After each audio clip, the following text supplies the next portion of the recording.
دیکھا آپ نے وضو میں جوان نے 2 سے 3 غلطیاں اہم میجر غلطیاں کی ہیں اور وہ اس طرح متوجہ ہی نہیں ہے، اور اس سے وضو جو ہے وہ باطل ہو جاتا ہے۔ جب وضو باطل ہو جائے گا تو پھر آپ نماز نہیں پڑھ سکتے، آپ کی نماز ہی صحیح نہیں ہوگی۔ تو کون سی میجر غلطی ہیں آئیں میں آپ کو ذرا متوجہ کرواتا ہوں، اور ان جوان سے بھی کہتا ہوں کہ آپ نے یہ ایسا کیوں کیا ہے۔ بیٹا یہ آپ نے وضو کیا ہے تو یہ طریقہ کار آپ کا غلط ہے۔ ادھر ہم تھوڑا سا میں آپ کو بتاؤں گا،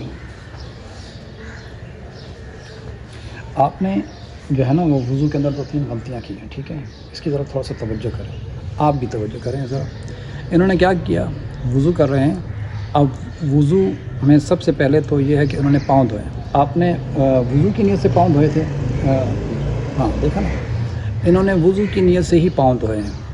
مذہب شیعہ میں وضو کے اندر پاؤں کا دھونا حرام ہے وضو کی نیت سے۔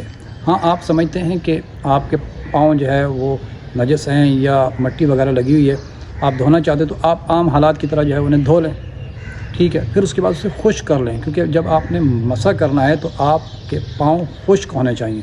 اگر آپ اسی تری پر ہی مسح کر دیں گے تو آپ ہاتھ والی تری اور پاؤں کی تری آپس میں مل جائے گی، اور اس سے وضو جو ہے وہ آپ کا باطل ہو جائے گا، کیونکہ مسح پراپر نہیں ہو سکے گا۔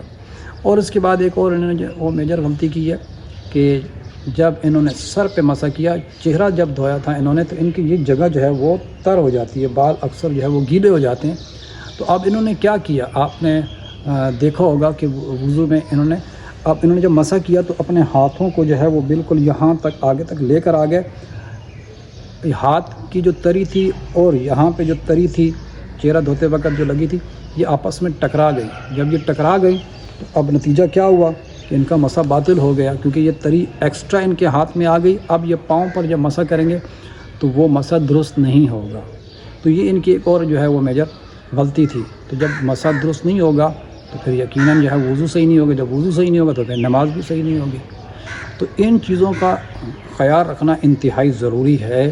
اگر آپ ان کی طرف توجہ نہیں کریں گے تو آپ اپنی عبادات صحیح طریقے سے انجام نہیں دے پائیں گے۔ تو سمجھ آئیے، اب آپ کو ہمیشہ خیال رکھیے گا کہ جب بھی آپ وضو کرنے لگیں تو خیال رکھیں کہ جب آپ مسح کریں تو اپنے ہاتھوں کو جو ہے یہاں پر جا کر آگر روک دیں، بس کافی ہے، آگے لانے کی ضرورت نہیں ہے، ٹھیک ہے۔ اور اس کے بعد یہ بھی خیال رکھیں اس چیز کا بھی کہ آپ جو ہے وہ پاؤں کو خشک کر لیں۔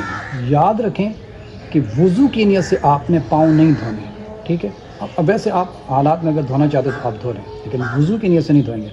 اگر آپ دھوتے ہیں تو انہیں آپ خشک کر لیں، ٹھیک ہے۔ تو برا تو نہیں محسوس کیا آپ نے؟ چلیں ماشاء اللہ، ضرور اس چیز کا خیال رکھیں۔ تو وضو کا طریقہ بھی انشاءاللہ عزیز ہم آپ کو نیکسٹ ویڈیو کے اندر ہے وہ بتائیں گے کہ وضو کرنے کا پراپر طریقہ جو ہے وہ کیا ہے۔ والسلام ورحمۃ اللہ وبرکاتہ۔